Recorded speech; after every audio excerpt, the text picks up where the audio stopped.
A finales de la década de 1940, Douglas Aircraft dominaba el mercado de aeronaves civiles. Su DC-3 había revolucionado el transporte aéreo y también fue clave su versión militar, el C-47, para la victoria de los aliados. El DC-4 tenía mayor capacidad y fiabilidad, en gran parte gracias a sus 4 motores. Por su parte, el DC-6 se convirtió en el rey de rutas de larga distancia.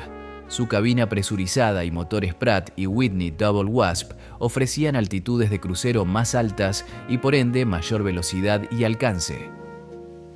La realidad de inicios de la década del 50 era compleja, así que vamos a poner un poco de contexto. Ya en esos años, Douglas tenía en mente la idea de una aeronave de pasajeros que fuera propulsada por motores a reacción, pero todavía no estaban listos para comprometerse de lleno. Aunque el ejército de los Estados Unidos no perdió el tiempo en transicionar a la Jet Age, Douglas creía que el mercado comercial tardaría mucho más tiempo en hacer el cambio. Ellos estaban convencidos de que los jets eran demasiado complejos y costosos de operar, sin mencionar poco fiables para que fueran rentables para las aerolíneas. En resumen, la industria tenía que realizar más investigación y pruebas para asegurarse de que los aviones a reacción fueran seguros. Fue por eso que Douglas no estaba apresurada en comenzar el desarrollo de un jet de pasajeros, incluso tras enterarse de la creación del de Havilland Comet. En su lugar, Douglas decidió quedarse en la zona de confort y continuar la producción de su fiable DC-6, que resultó ser extremadamente popular. Pero a comienzos de los 50, las aerolíneas estadounidenses querían más. American Airlines se acercó a Douglas Aircraft con una propuesta. Ellos querían una aeronave que fuera capaz de realizar vuelos transcontinentales, específicamente la ruta Los Ángeles a Nueva York sin escalas y en menos de 8 horas. Eso era algo que el DC-6 simplemente no podía hacer. Al principio, Douglas se mostraba reacia. La creación de este nuevo avión involucraría la elección del motor Wright Duplex Cyclone, que era el único motor lo suficientemente potente. Pero este motor había traído varios dolores de cabeza. Eran muy propensos a sobrecalentamiento y fallas inesperadas. En pocas palabras, era mucha potencia contenida en un equipo muy compacto. Pero American Airlines fue muy insistente. Cyrus Rowlett Smith, el presidente de American Airlines, ordenó 25 unidades. El acuerdo estaba valorado en $40 millones, lo cual era suficiente para cubrir los costes iniciales de desarrollo. Así que, sin dar más vueltas, procedieron con el desarrollo de lo que terminó siendo designado el DC-7. El primer DC-7 realizó su primer vuelo en mayo de 1953 y rápidamente entró en servicio con American Airlines en noviembre de ese año. De esta forma, el DC-7 se convirtió en el primer avión de pasajeros en mantener una frecuencia de vuelos sin escalas entre la costa este y oeste de los Estados Unidos, algo impensado pocos años antes. Ahora veamos el avión que crearon. El DC-7 es una aeronave de ala baja con 4 motores a pistón. La primera variante de serie fue el DC-7, sin letras ni números. La aeronave fue construida desde la base del DC-6 variante B. Con sus 33,2 metros era apenas 1 metro más largo. Sin embargo, el DC-7 no se trataba de una simple mejora, era una evolución radical. Se instaló el motor a pistón radial más potente jamás montado en un avión comercial, el Wright Duplex Cyclone, un monstruo de 18 cilindros en doble fila, sobrealimentado y refrigerado por aire, capaz de generar más de 3.250 caballos de fuerza por motor, y había 4 de ellos, 13.000 caballos de fuerza en total. Volar en los años 50 no estaba disponible para las masas. Solamente un selecto grupo de personas tenían el capital para hacerlo. El DC-7 era prácticamente un hotel volador. Cabina amplia, asientos reclinables, comida caliente servida en vajilla de porcelana, gran atención por azafatas con uniforme impecable. Algunas aerolíneas incluso ofrecían literas plegables en caso de vuelos nocturnos. Volar era un evento y los pasajeros iban vestidos de elegante para la ocasión. Todas las grandes aerolíneas de Estados Unidos tenían el DC-7, American Airlines, United, Delta e Eastern. Tenerlo en la flota era símbolo de estatus y prestigio. El ruido de los motores radiales era constante, pero con todo el glamour de la experiencia de volar, era algo de lo que los pasajeros no se quejaban. Lo que sí era molesto era la poca fiabilidad de los motores, algo que Douglas, recordemos, temía que iba a pasar cuando diseñaron el DC-7. El Wright Cyclone era una maravilla tecnológica, pero requería mucha atención. Dado que las autoridades aeronáuticas imponían un máximo de 8 horas por día a las tripulaciones, estas forzaban al límite los motores para completar el viaje en el tiempo especificado. Sin embargo, eran propensos a sobrecalentarse y fallar. Como resultado, hubo muchas fallas de motor en vuelo y desvíos a aeropuertos alternativos que plagaron la reputación del DC-7. En 1955, Pan Am estrenó el DC-7 variante B. Sus motores ofrecían un poco más de potencia y mayor capacidad de combustible. Pan Am lo utilizó para cubrir la ruta Nueva York a París o Londres, sin escalas en ese tramo. La aeronave era capaz de completar la ruta 1 hora y 45 minutos más rápido que el Boeing 377 Stratocruiser, aunque el tramo opuesto, en dirección oeste, seguía requiriendo de una escala debido al predominante viento de frente. South African Airways también eligió adoptar algunos ejemplares que fueron desplegados para cubrir la ruta Johannesburgo a Londres con tan solo una escala. Pero a Douglas se le complicó encontrar clientes en Europa y no querían perder ese lucrativo continente y sus grandes líneas aéreas de bandera. Douglas sabía que podía aprovechar aún más el potencial de su avión insignia. En 1956 desvelaron el DC-7 variante C, apodado Seven Seas. El fuselaje era 1 metro más largo respecto al DC-7 clásico y el DC-7B, totalizando 34,2 metros de longitud.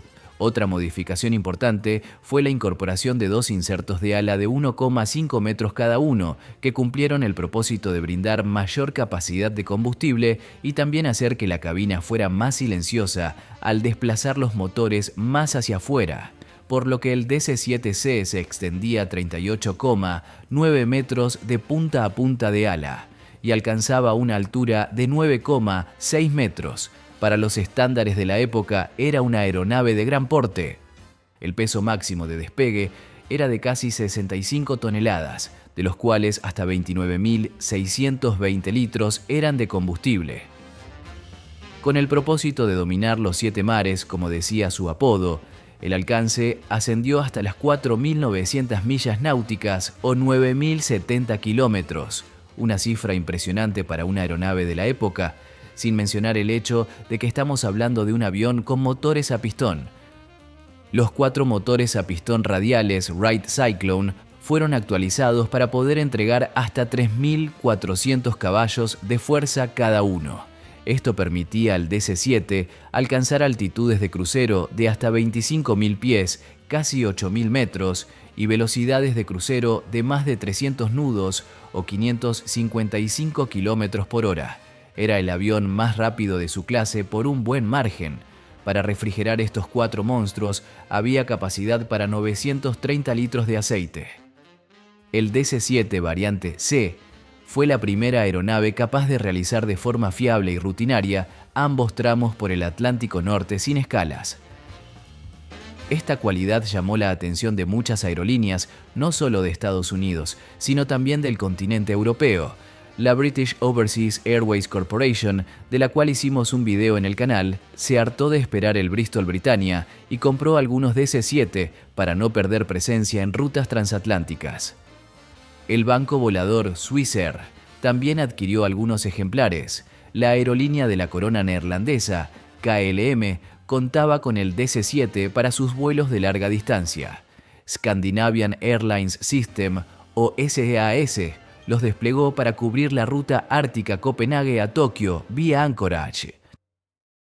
El DC-7 variante C resultó ser muy popular. Sin embargo, una gran revolución se asomaba por el horizonte y literalmente de la noche a la mañana, el panorama de la aviación comercial a nivel mundial cambió por completo.